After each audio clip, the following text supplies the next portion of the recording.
offshore waters forecast for south of Long Island between Montauk Point and Sandy Hook, out to 1,000 fathoms. Gale warning. Tonight, east to southeast winds 15 to 25 knots, becoming south 20 to 30 knots after midnight.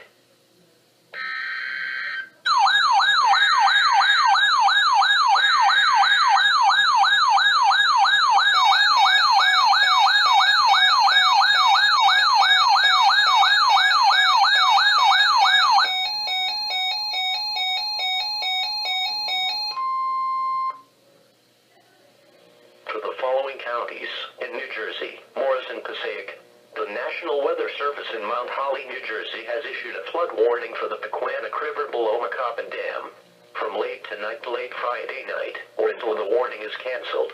At 9:15 p.m. Wednesday, the stage was 5.3 feet. Flood stage is 5.5 feet. Minor flooding is forecast. Rise above flood stage after midnight tonight and continue to rise to near 6.1 feet by tomorrow evening. The river will fall below flood stage on Friday before midnight. Impact at 6.5 feet. Both main streets in Butler and Bloomingdale flood. Several commercial properties are also flooded. The Hamburg Turnpike experiences significant flooding. Flooding expands to the east side of Bloomingdale.